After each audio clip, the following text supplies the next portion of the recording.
नमस्कार दोस्तों। आइए दोस्तों बढ़ते हैं आज की नई कहानी की ओर हरीश के साथ।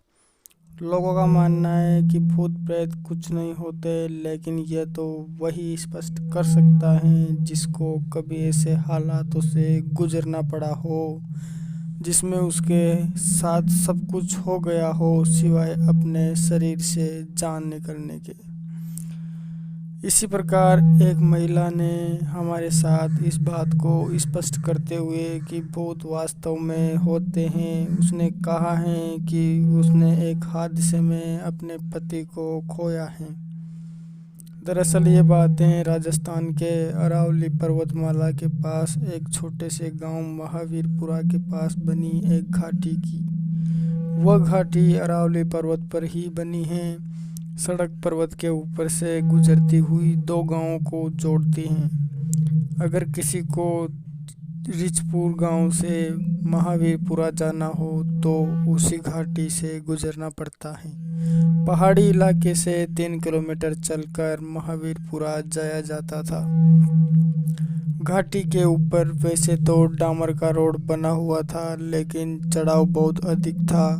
हालांकि वाहन ऊपर चढ़ जाया करते थे, लेकिन दिक्कत आती थी। मंचिता अपने पति और बच्चों के साथ महावीरपुरा में ही रहती थी। वह वही खेती और पशुपालन किया करते। आसपास पहाड़ी क्षेत्र था, इसलिए उनके जानवरों के लिए चारे की भी कोई दिक्कत नहीं थी। उनके पास थोड़ी बहुत जमीन भी थी। इस तरह उनका रूटीन अच्छा चल रहा था। उनके गांव के पास वो जो घाटी थी उसके बारे में कहा जाता था कि यहाँ बहुत ज़्यादा खतरा है। अगर रात के 12 बजे के टाइम कोई भी व्यक्ति यहाँ से गुजर जाए तो उसके लिए जिंदा बचना मुश्किल है, क्योंकि वो जो मध्य रात्रि का समय है उसमें इस घाटी के दो रास्ते हो जाते। जो अगर व्यक्ति उस माया रूपी रास्ते पर चल गया वह आज तक वापस नहीं आया है। उस घाटी पर आज तक जिस किसी के भी साथ ये घटना घटी है वह जिंदा नहीं बचा है, क्योंकि वह शैतानी शक्ति का वास माना जाता है। और यह बातें तब की जब मंचिता की बहन महिषा के लड़के की शादी थी। मंचिता और उसके पति रुद्र भी उसकी शादी में गए। मंचिता के एक 11 साल की लड़की और 8 साल का लड़का था। वह उन दोनों को घर पर ही छोड़ गए थे, क्योंकि उनके जो घर पर जानवर थे उनका भी ध्यान रखना था। उन्होंने सोचा था कि उनकी बेटी कम से कम इन जानवरों को पानी तो पिला देगी। वह यह सोच कर गए थे कि रात को 10-11 बजे तक वापस आ जाएंगे। आकर सुबह भैंसों का दूध निकाल लेंगे, फिर बारात में जाने के लिए अगले दिन वापस यहाँ आ जाएंगे और बारात में चलेंगे। वह वहाँ पहुँचे। शादी रीति रिवाजों अनुसार दूल्हे की घोड़ी पर बैठा कर निकासी निकाली गई। मंचिता और रुद्र ने हर वो सहयोग किया जो उनके करने लायक था। 12-1 बजे तक निकासी पूरे गांव में निकलकर फ्री हो गई। अब क्या था, सब मेहमानों के सोने के लिए वहां उन्होंने अच्छी व्यवस्था कर रखी थी कि सभी अतिथि अभी रात भर आराम से यहाँ सो जाएंगे और अगले दिन 9-10 बजे बारात में चलेंगे। अब मंचिता और रुद्र को तो अभी ही घर जाना था, क्योंकि उनकी जो वो पैसे थी वह उनका दूध सवेरे 4 बजे ही रोजाना निकाल लिया करते थे। रुद्र और मंचिता उन भैंसों का दूध निकालवाने का टाइम नहीं बिगाड़ना चाहते थे। उन्होंने उसी समय अपनी बाइक स्टार्ट की और अपने गांव महावीरपुरा की ओर निकल गए।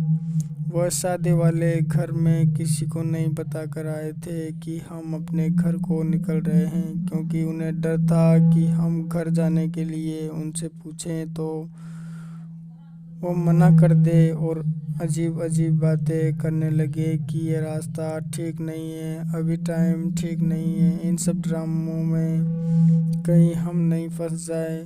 रुद्र थोड़ा जिद्दी था, वह जो सोच लेता वही करता। अपनी पत्नी मंचिता की कुछ नहीं सुनता था। रुद्र ने कह दिया, अभी इसी वक्त घर चलना है तो चलना है। फिर मंचिता की उसका विरोध करने की हिम्मत नहीं थी। वह उस गांव से तो निकल गए, लेकिन अब अगर वह अपने गांव महावीरपुरा में जाए तो उनके पास एक ही ऑप्शन था, घाटी पार करके जाने का। रुद्र ने सोचा, अब तक तो समय 1 के पार हो गया है, यहाँ तो डर अगर हैं तो 12 बजे ही हैं। फिर उसके बाद और पहले यहाँ किसी का कोई भी कुछ नहीं बिगाड़ सकता। मंचिता बेचारी बाइक में पीछे डरी हुई बैठी हुई थी। उनकी बाइक फर्स्ट गियर में घाटी चढ़ रही थी। डर के मारे मंचिता रुद्र की तरफ आगे खिसकती जा रही थी। पीछे देखने की उसकी हिम्मत नहीं थी। इस तरह चलता रहा और वह घाटी के टॉप पर पहुंच गए। पहुंचते ही जब उन्होंने अपने आगे देखा तो उन्हें वहीं 2 रास्ते दिखाई दिए। जैसे कि एक तो उनका वो जो नॉर्मल रास्ता था और एक रास्ता ऐसा दिखाई दे रहा था जैसे मेगा हाईवे हो। और जब उनकी नज़र उस हाईवे पे ही थोड़े आगे जल रहे टिमके पर उनकी नज़र पड़ी तो मंचिता और रुद्र दोनों थर थर कांपने लगे। अक्सर वह जो टिमका था वह एक स्थिति में नहीं था। ऐसा महसूस हो रहा था जैसे कोई बीड़ी सिगरेट पी रहा हो।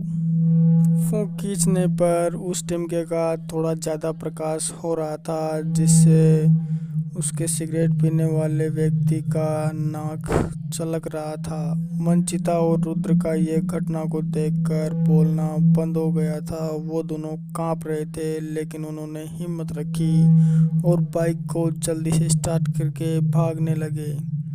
और रुद्र ने बाइक इतनी भगाई कि उसे उस टूटी फूटी सड़क का भी ख्याल नहीं था। बाइक उछलती पड़ती बहुत मुश्किल से वह घर पहुंचे। घर पहुंचने के बाद भी उन दोनों की धड़कनें तेज हो रही थी। रुद्र थोड़ी देर बाद अपने आप को संभाल कर अपनी पत्नी मंचिता को आश्वासन देता है कि भगवान ने ही हमारी जान बचाई है, तुम घबराओ मत, हम कल ही मंदिर चलेंगे।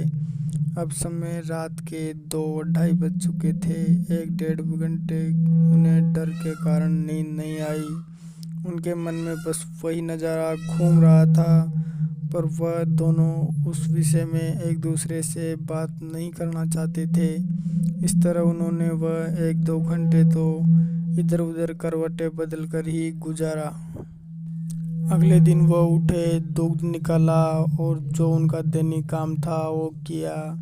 उसके बाद वह फिर अपनी बहन के लड़के की बारात में जाने के लिए अपने घर से रवाना हो गए। वो वहाँ पहुँचे, वो बारात में गए, लेकिन अब तक उन्होंने उस घटना के बारे में किसी से चर्चा नहीं की, क्योंकि वो जानते थे कि अगर वो किसी के सामने उस घटना का बखान करेंगे तो वह आत्मा उन्हें बाकी नहीं छोड़ेंगी।